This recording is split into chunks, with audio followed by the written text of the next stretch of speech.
5 ways that we improve margin coming out the back end of a project, and there are obviously a truckload more. We'll do a breakdown on these. We've actually got a checklist of 151 ways that you can make more money or basically improve your profitability on a project, okay? And we'll do a whole video on that another time.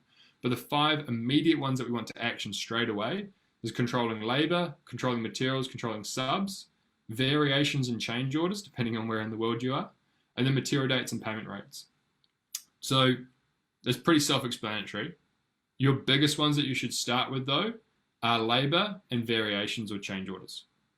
Because everybody that we work with, and is probably watching this video as well, already has work on the go. You already are operating and doing projects. So the fastest way for you to improve your profit and your margin is to fix the projects that are already ongoing. You already have cash flow there, right?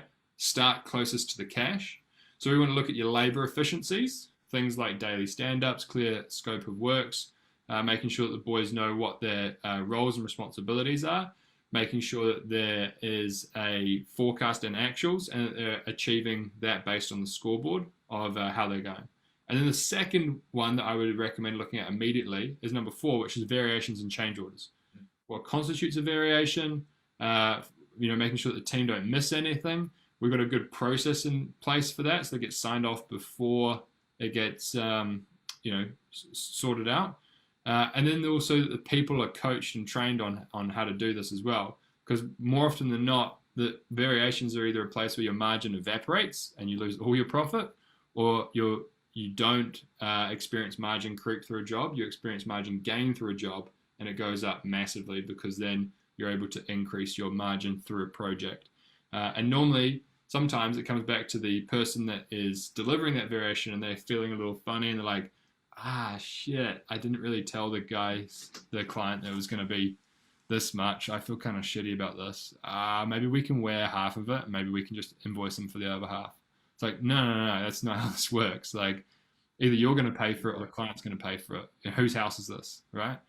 So we need to get real clear on our process and real clear on our people and our training and coaching around that. So I kind of rambled a little bit there, but in a nutshell, there are 9 margin levers. If we could improve a 0.5 percentage point improvement on your margin through each one, okay, then it's pretty reasonable for us to go from 15 to 20 or from 20 to 23, right? If we can just get a 0.5 percentage point improvement across the board for each of these main 9 margin levers, then we're going to see a margin improvement, okay? And this is where you should start, your gross profit margin.